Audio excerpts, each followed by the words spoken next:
વાત કચ્છની કરીએ કે જ્યાં માનકુવા પોલીસ સ્ટેશનમાંથી લૂંટનો આરોપી ફરાર થયો છે। રાત્રે પોલીસ કોન્સ્ટેબલને ધક્કો મારીને તે આરોપી ફરાર થઈ ગયો હતો।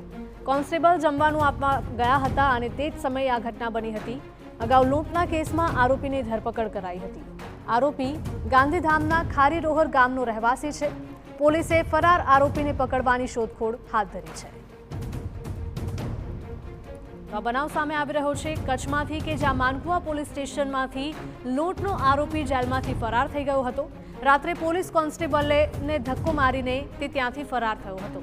કોન્સ્ટેબલ જ્યારે જમવાનું આપવા માટે ગયા હતા અને તે જ સમયે તેણે આ ફાયદો ઉઠાવ્યો હતો અને ત્યાંથી ફરાર થઈ ગયો હતો। અગાઉ લૂંટના કેસમાં આરોપીની ધરપકડ થઈ હતી। આરોપી ગાંધીધામના ખારીરોહર ગામનો રહેવાસી હોવાનું સામે આવ્યું છે। પોલીસે ફરાર આરોપીને ફરીથી શોધવા માટે કવાયત હાથ ધરી છે।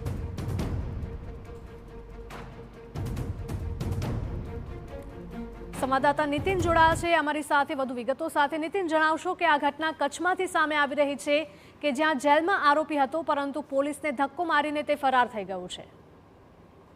જી, ગઈકાલે રાત્રે જે ભુજ તાલુકાના માનકુવા પોલીસ મથકમાં જે લૂંટનો આરોપી જે છે તે ફરાર થઈ ગયો હતો। જે આરોપીની ઓળખ છે તે ગાંધીધામ તાલુકાના ખારીરોહર ગામના રહેવાસી ઉમર ઉર્ફે શકીલ હુસેન કટિયા તરીકે થઈ હતી। માનકુવામાં થોડા દિવસ પહેલા લૂંટની ઘટના બની હતી। તે કેસમાં આ જે આરોપીને જે છે તે પોલીસ મથકમાં જે લોકઅપમાં રાખવામાં આવ્યું હતું।